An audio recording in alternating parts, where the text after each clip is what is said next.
sidoo kale meesha markii difficult ay kugu imaado inta badan waxaad la kulmaysaa frustration ihbaat yani niyad jab hore uma dhaqaaqaysid tusaale ahaan markii adiga wax cusub aad la timaadid waxaad la kulmaysaa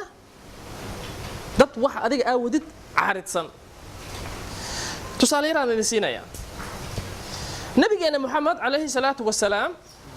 wuxuu ku dhex noolaa buurihii Makka oo laga caabudayay sanamyo Soomaa marka diin cusub ayuu la yimid markii qofkii ugu horeeyay ka hor yimid yuu ahaa adeerkiis Abaa Lahab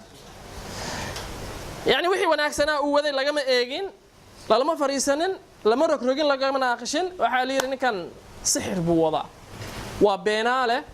ووالي هي وحول بالو شيء مرك من يجيبي مرك وحاس هذا لا داس استجوا وحاس صار لو سمينا حتى من دار دبرك لقى صار هو شيء سوسي وتي أو مرك ضمبيت الدين تاس عالم كردن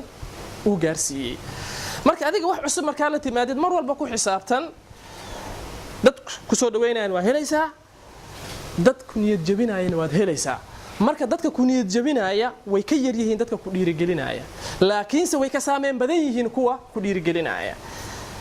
inta badan u fiirso maanta 9 qofood hadii wax ay ku dhiirigeliyaan hal qof uu ka hor yimaado uu ka niyad jabiyo kaasa ku saameynaya kuwan ma ku saameynaya sababta oo ah waa wada positive kana waa negative wuxuu ka hor imaanaya waxaad u socotay adiga marka saas darteed marka waxa la idin ka rabaa marka innovation hadii adigu waxa ku sameeynaysan marka ugu horeysa horta inaad ku xisaabtamtaan in ay jiraan dad waxaasi ku qanacsaneen ama raali ka ahayn inay jiraan marka darteed adiga laga rabaa marka go'aankaasi u fiirsada waxa la yiraahdaa الطريق الى النجاح مزروعه بالاشواك معناها